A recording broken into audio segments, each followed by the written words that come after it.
사도행전 21장 37절에서 22장 11절까지 우리 한 목소리로 함께 봉독합니다. 바울을 데리고 영내로 들어가려 할 때에 그때에 바울이 천부장에게 이르되 내가 당신에게 말할 수 있느냐 이르되 내가 헬라 말을 아느냐 그러면 내가 이전에 소요를 일으켜 자객 4,000명을 거느리고 광야로 가던 애굽인이 아니냐. 바울이 이르되 나는 유대인이라 소읍이 아닌 길리기아 다소시의 시민이니 청컨대 백성에게 말하기를 허락하라 하니 천부장이 허락하거늘 바울이 층대 위에 서서 백성에게 손짓하여 매우 조용히 한 후에 히브리 말로 말하니라. 부영들아 내가 지금 여러분 앞에서 변명하는 말을 들으라. 그들이 그가 히브리 말로 말함을 듣고 더욱 조용한지라. 이어 이르되 나는 유대인으로 길리기아 다소에서 났고 이 성에서 자라 가말리엘의 문화에서 우리 조상들의 율법에 엄한 교훈을 받았고 오늘 너희 모든 사람처럼 하나님께 대하여 열심히 있는 자라. 내가 이 돌을 박해하여 사람 죽이기까지 하고 남녀를 결박하여 옥에 넘겼노니 이에 대제사장과 모든 장로들이 내 증인이라. 또 내가 그들에게 다메섹 형제들에게 가는 공문을 받아가지고 거기 있는 자들도 결박하여 예루살렘으로 끌어다가 형벌을 받게 하려고 가더니 가는 중 다메섹에 가까이 갔을 때에 오정쯤 되어 호련히 하늘로부터 큰 빛이 나를 둘러 비치매 내가 땅에 엎드려져 들으니 소리 있어 이르되 사울아 사울아 내가 왜 나를 박해하느냐 하시거늘 내가 대답하되 주님 누구시니까 하니 이르시되 나는 내가 박해하는 나사렛 예수라 하시더라. 나와 함께 있는 사람들이 빛은 보면서도 나에게 말씀하시는 이의 소리는 듣지 못하더라. 내가 이르되 주님 무엇을 하리이까? 주께서 이르시되 일어나 다메섹으로 들어가라. 내가 해야 할 모든 것을 거기서 누가 이르리라 하시거늘 나는 그 빛의 광채로 말미암아 볼 수 없게 되었으므로 나와 함께 있는 사람들의 손에 끌려 다메섹에 들어갔노라. 아멘.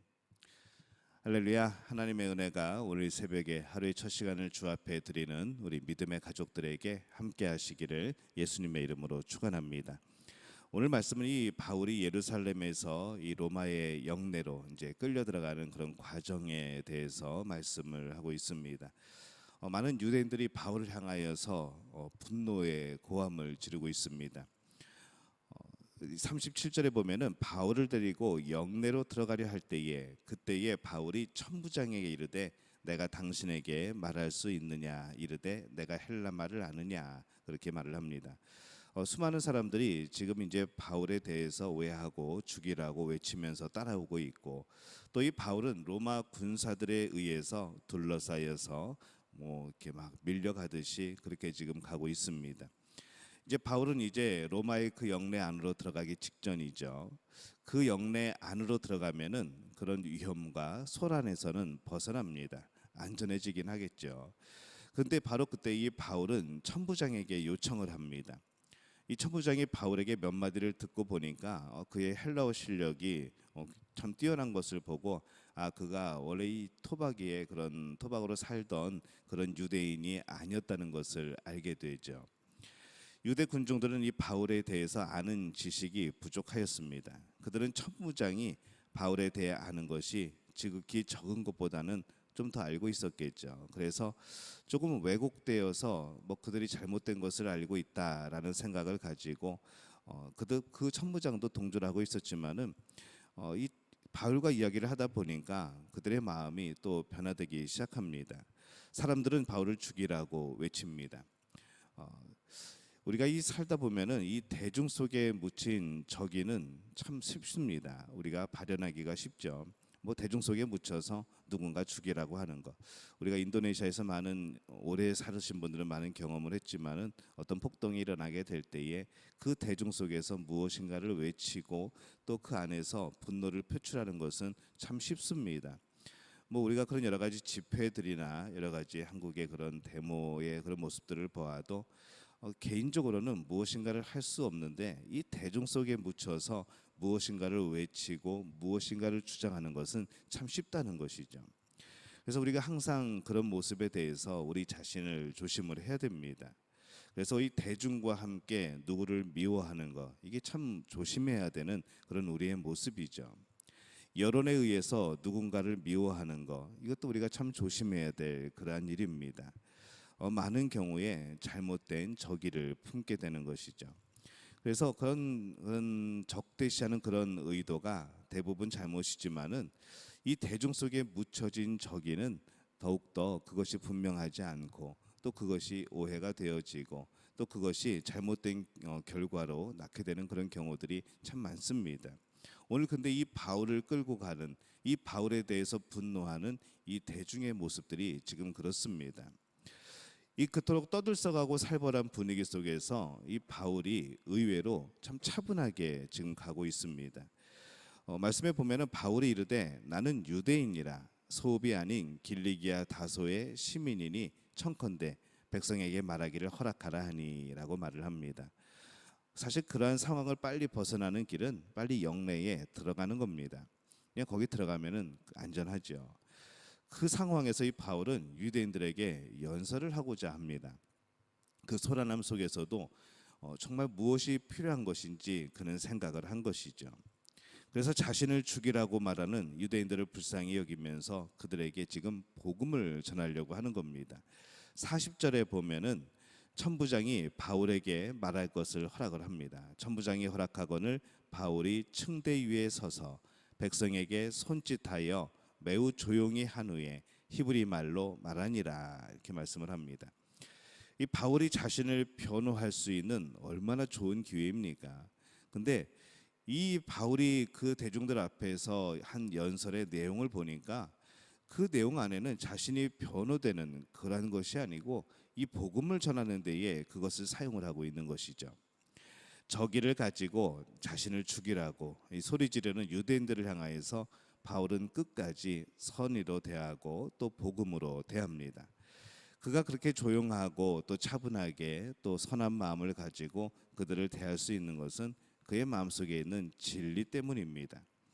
그 안에는 흔들리지 않는 그 진리를 가지고 있었고 그렇기 때문에 그 대중들의 고함 소리와 그를 죽이고자 하는 그런 분노에 대해서 오히려 겸손한 마음으로 그들을 대할 수가 있던 것이죠.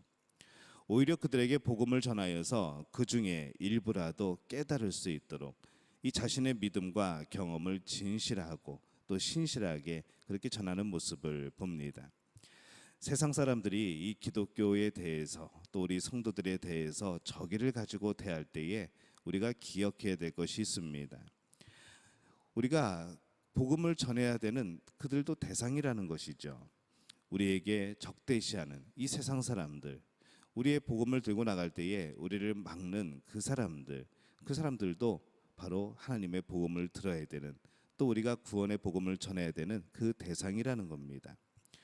그렇기 때문에 그들은 복음을 알지 못하기 때문에 우리를 적의로 대하는 것이죠.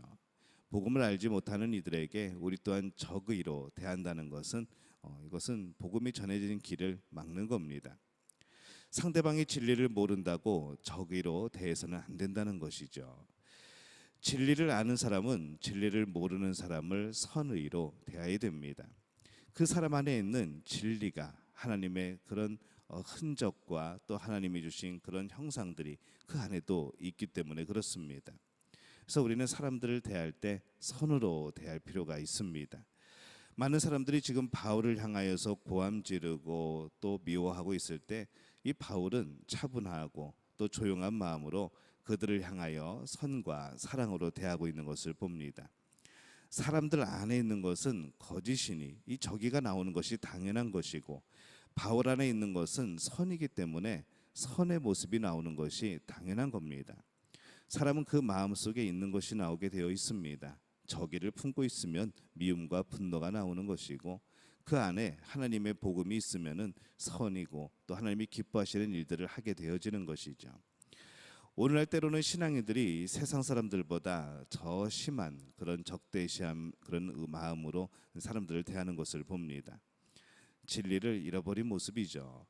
진리를 모르는 세상을 향하여서 이 답답한 마음으로 때로는 미워하고 소리지는 것은 이 답답함이 아니고 자신 안에도 진리가 없다는 것을 의미하는 겁니다. 내 안에 진리가 있다면 우리는 그들을 미워할 수가 없는 것이죠. 내 안에 진리가 있다면 우리는 그들에게 또 복음을 전해야 되는 겁니다. 그 복음이 전해지지 않는다고 우리가 분노할 수는 없는 것이죠. 우리의 마음은 안타까움이고 하나님의 사랑의 마음이어야 됩니다. 여러분 안에 진리를 가지고 있다면 여러분에게서는 선의가 나와야 되는 겁니다. 진리를 가지고 있다면 끝까지 사랑하는 겁니다. 예루살렘에 있는 그 로마의 영지에 들어가기 전에 이 계단에 서서 연설하는 오늘 이 바울의 모습을 보면서 이 바울의 마음속에 무엇이 있는가를 오늘 우리는 발견을 하는 겁니다. 그가 빨리 안전해지고 그가 빨리 평안해지고 그가 빨리 숨을 곳이 필요하였는가? 그는 그렇지 않았다는 것이죠. 빨리 들어가면 끝나지만은 들어가지 않습니다. 그는 무엇을 하는가 하면은 그 앞에서 그 안에 있는 복음을 전합니다. 그리고 그 복음 속에 담겨진 선의를 전하게 되는 것이죠. 오늘 우리는 어떤 모습으로 살아가고 있습니까? 적대시하고 있습니까? 복음에 대해서 적대시하고 있습니까? 아니면 그 복음에 대해서 선의로 행하고 있습니까? 그 복음을 우리 마음속에 품고 우리 마음속에서 나오는 것은 적의입니까? 아니면 선의입니까? 오늘 우리가 우리 마음속을 살폈으면 좋겠습니다. 하나님이 우리에게 심겨주신 것이 바로 무엇인지, 또는 우리가 성령께서 우리와 함께 하셔서 우리를 만져가시고 우리를 이루어 가시는 것이 선의인지 그것이 악의인지 적의인지, 오늘 우리는 너무나도 분명한 이 사실 속에서 많은 착각을 하고 많은 오해를 하고 오늘 성경의 많은 것들을 왜곡하며 살아가는 것이죠. 오늘 담대히 복음을 전하는 이 바울의 모습을 보면서 우리 믿음 가족들이 그렇게 되기를 바랍니다. 누군가에게 복음을 전할 때 그가 나를 미워하고 누군가에게 복음을 전할 때 그가 나에게 대해서 방해를 하고 막는다고 한다면 오늘 우리의 마음은 적의가 아닌 선의로 다가서야 될 줄로 믿습니다. 오늘 바울처럼 또 예수님이 그 많은 고통 속에서도 그 많은 고난 속에서도 끝까지 구원의 길을 담대히 가신 것처럼 오늘 우리 믿음의 가족들의 그 마음속에 성령으로 인한 이끄심과 그 믿음의 길을 굳건히 걸어가는 복된 우리 모두가 되어지시기를 예수님의 이름으로 축원합니다.